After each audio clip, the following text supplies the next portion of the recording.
वंदे मातरम। आप सबने न्यूज़ में देखा होगा, समाचार पत्रों में पढ़ा होगा। 15 तारीख को भारत और चीन बॉर्डर पर, सीमा पर, लद्दाख एरिया में गलवान घाटी पर जो घटना घटी, बड़ी ही दुखद घटना है। ये 58 साल बाद में चीन ने बहुत बड़ी गद्दारी की है हमारे साथ, और हमारे उसमें संघर्ष में 20 सेना के जवान शहीद हो गए। हम पूरे देशवासी, हम सब उनको भावभीनी श्रद्धांजलि अर्पित करते हैं कि भारत माता के लाडले, भारत माता की रक्षा के लिए उन्होंने प्राणों की आहुति दिए। मेरे भाइयों बहनों, आप सब जानते हो कि हमारे भारत देश को हम भारत माता कहते हैं और भारत माता की जय बोलते हैं, वंदे मातरम कहते हैं। और शांति पर्व में भीष्म पितामह ने कहा है कि हमारे राष्ट्र की, हमारे देश की जो सीमाएं हैं वो हमारे माँ के वस्त्र के समान होती है। उनकी रक्षा करना हमारा कर्तव्य और फर्ज होता है। इसीलिए हमारे वो सैनिक शहीद हुए। आप सब जानते हैं, आज से 58 साल पहले यानी 1962 में चीन और भारत की लड़ाई हुई थी।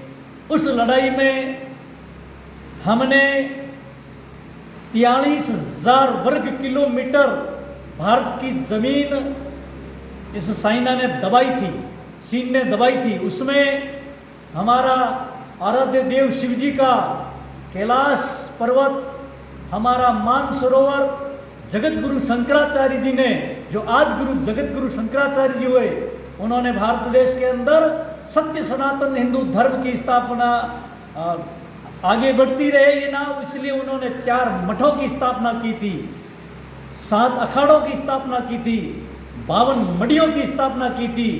4 मडिये भी 62 की लड़ाई में 4 मडी जो है हमारी, वो मतलब जो है चीन में चली गई।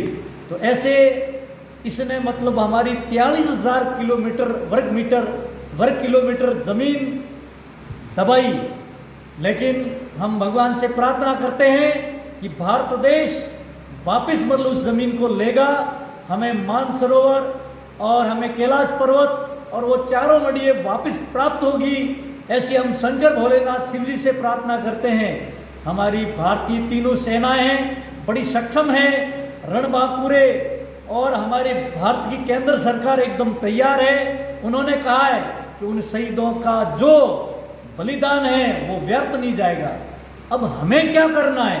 उन शहीदों को श्रद्धांजलि अर्पित करने के लिए हमारे भारत देश में चाइना की बहुत चीज़ें हैं, इलेक्ट्रॉनिक, चाहे मोबाइल हो, चाहे टीवी हो, चाहे लैपटॉप हो, चाहे कंप्यूटर हो, चाहे कोई भी चीज़ हो, जितनी भी चाइना की चीज़ें हैं उनका हम बहिष्कार करेंगे, उनका त्याग करेंगे, उनका उपयोग नहीं करेंगे। तब ही मतलब जो है हम स्वदेशी अपनाएंगे, तब ही हमारे उन शहीदों को सच्ची श्रद्धांजलि अर्पित होगी और इस चाइना की अकल ठिकाने आएगी। केंद्र सरकार, तीनों सेनाएं तो अपना काम कर ही रही है, लेकिन हमारे एक आम नागरिक का ये फर्ज होता है कि हम भी मतलब ये चाइना की जितनी चीज़ें हैं ना वो सब बंद कर दे, क्योंकि ये भारत में इतनी चीज़ें भेजता है, इलेक्ट्रॉनिक सामान हो, कई प्रकार का सामान, वो हमारे पूरे घर में, हमारे बाथरूम में, हर जगह मतलब इसका सामान है। मतलब XYZ कपड़ा हो, कुछ भी हो, जितनी भी चीन की चीज़ें मेड इन चाइना, उसका हम त्याग करेंगे और उससे मतलब हमारे शहीदों को श्रद्धांजलि होगी।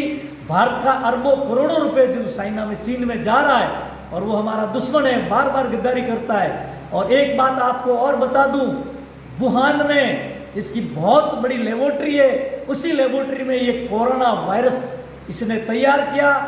फिर ये कोई कहते हैं कि लीक हो गया, नहीं, ये इसने जानबूझ के छोड़ा है और आज एक कोरोना विश्व महामारी बन गया है। आप चाइना की कोई भी चीज़ खरीदोगे उसमें कोरोना का मतलब वायरस लपेटा हुआ है और उससे आप मतलब जो उससे लपेटे में आ सकते हो। इसलिए ऐसे जो कोरोना विश्व महामारी फैलाने वाला, पूरे विश्व में कितने लाखों लोग मर गए, उसका दोषी ये चीन है। इसीलिए हम चाइना की चीज़ों का बहिष्कार करेंगे तो क्या फायदा होगा? एक तो करोड़ों अरबों रुपए हमारे भारत देश के, हमारे देश में रहेंगे और ये कोरोना विश्व महामारी से भी हम बचेंगे, कोरोना बीमारी से भी बचेंगे। और कोरोना विश्व महामारी के लिए आप सब समझदार हैं।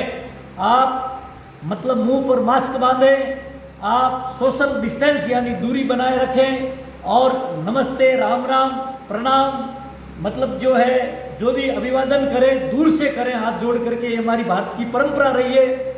और आप पूरा ध्यान रखेंगे और बार बार साबुन से हाथ धोएंगे तो इस कोरोना विश्व महामारी से हम बचेंगे। उसका आपको पक्का पक्का पालन करना है और इस साइना को बराबर दंड देना है आपको। मैं भी आज से ये संकल्प लेता हूं कि मैं साइना की कोई भी चीज नहीं खरीदूंगा और आप भी ऐसा संकल्प लेंगे तो हमारे 20 शहीद जो भारत माता की रक्षा करते हुए शहीद हुए उनको सच्ची श्रद्धांजलि होंगी। वंदे मातरम।